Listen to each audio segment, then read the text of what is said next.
This is Jordan Tower with JT News. Make sure you smash that like button, smash that subscribe button, and make sure you hit the thumbs up. Okay, so Gillie goes on Nori's podcast, and, they kind of break down the whole Joe Budden thing.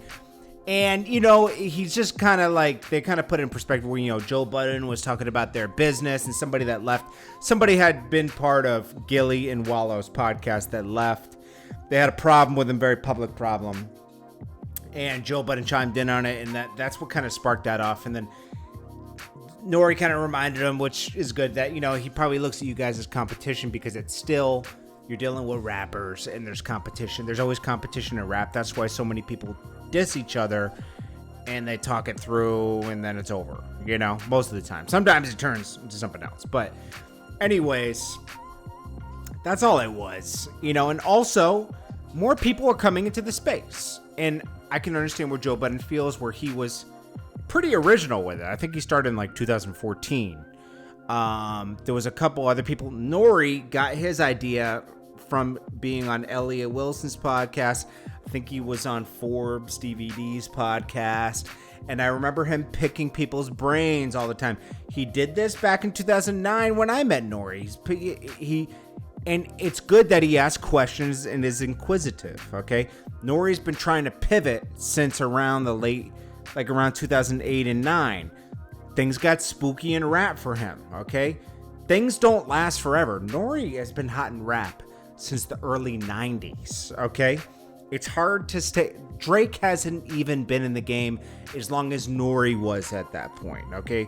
Drake's been hot for about 11 years, okay?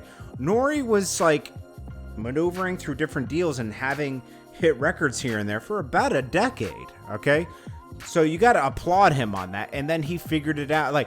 As long as you keep trying at things, you figure things out. And then he found, he was inspired by Forbes DVD and also Elliot Wilson and them, probably Joe Budden indirectly, and he started Drink Champs. So he's not the originator of that. And he keeps taking credit. If there wasn't me, there wouldn't be this guy. Really, stop. Okay, you're not a pioneer in this. You did your thing. You figured out a lane. Everybody has their lane. Joe Budden, Drink Champs is different. Rap Radar is totally different. Certain things are kind of similar, but what Gillie and Wallow do, they're just them in the podcast. It's not like they're trying to be like anything. They just talk. And it's good. They say funny things, okay? What my point is, I know a lot of people don't like it when I say this, but it is true. Rap wasn't really working for Gillie, and it couldn't work for Gillie. He had problems with the biggest rapper, Lil Wayne.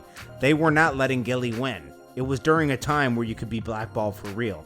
It's hard to blackball somebody now, but back then, Gillie was not gonna make it in rap. Even though he could rap, he just couldn't make it. They were blackballing him. He always figured out a way to get money. Gillie was never poor, okay? He made money. He was mostly on an independent level. He did movies, all this. I remember he did a movie with Ving Rhames. He stays working, and that's why he's doing what he's doing now. He stays working. Same with Nori. Even though things weren't working, he stayed working. Same with Joe Budden.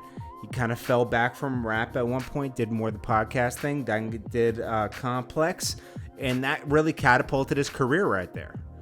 And then he got on Spotify and everything else, Anyways, Gillie does talk about the Lil Wayne times where he kind of wrote for Lil Wayne and he had problems, and he was around them and they weren't what they said they were, and they had issues over small things, and he kind of touched on that subject, but let it be alone. But anyways, it's funny when these people mention each other and diss each other. You still gotta, even if you have a problem with that person, you still gotta celebrate the fact that they were able to figure it out, because it's hard to figure it out and it takes determination.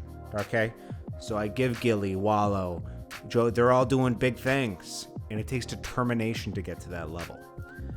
I don't even know the point of this video, but the whole thing with Joe Budden and the comments there wasn't that serious, okay?